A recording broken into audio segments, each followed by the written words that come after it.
আলহামদুলিল্লাহ ওয়াসসালাতু ওয়াসসালামু আলা রাসূলিল্লাহ আম্মা বা'দ। চতুর্থ শতকের খ্যাতনামা মুহাদ্দিসগণের নাম হাফেজ আবু আবদুল্লাহ মুহাম্মদ ইবনে আবদুল্লাহ হাকিম নিশাপুরি রহমতুল্লাহ আলাইহি, হাফেজ আলী ইবনে ওমর ইবনে আহমদ দারা কুতনি রহমতুল্লাহ আলাইহি, ইমাম হাফেজ মুহাম্মদ ইবনে হিব্বান ইবনে আহমদ আবু হাতিম তামিমি বুস্তি রহমতুল্লাহ আলাইহি, ইমাম আবু বকর মুহাম্মদ ইবনে ইসহাক ইবনে খুজামা নিশাপুরি রহমতুল্লাহ আলাইহি। হিজরি পঞ্চম শতাব্দী ও তার পরবর্তী হাদিস সংকলনের ইতিহাস সম্পর্কে বলো। চতুর্থ শতকের সোনালী দিনগুলো অতিবাহিত হওয়ার পর পরবর্তী শতকে যে মুহাদ্দিসগণ ইতিহাসে উল্লেখযোগ্য গুরুত্ব মর্যাদা লাভ করেছেন তারা পূর্ববর্তী মুহাদ্দিসদের সমমানের প্রতিভা সম্পন্ন ছিলেন না।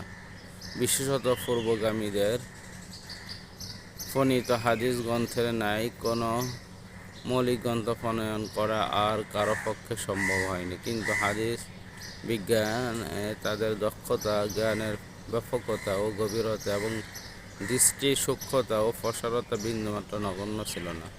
এই শতকের মুহাদ্দিসগণ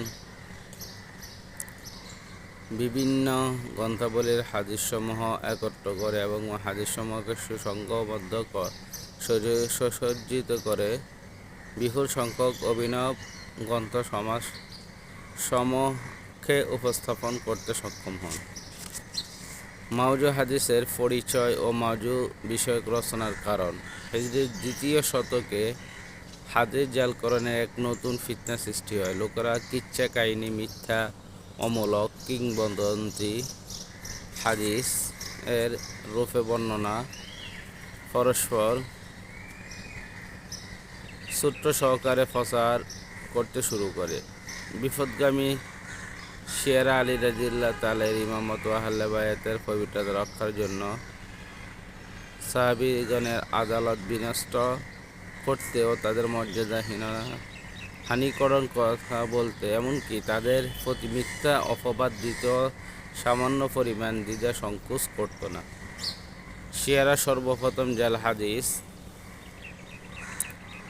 হাদিস রচনার দুঃখ সাহসিকতার ক্ষেত্রে প্রদর্শন করে। মাউজুয়াত তথা জাল হাদিস সংক্রান্ত গ্রন্থাবলী। আল মাউজুয়াতুল নাফাসু হাফেজ আবু সাঈদ মুহাম্মদ ইবনে আলী ইসফাহানি হাম্বলি রহমতুল্লাহ আলাইহি।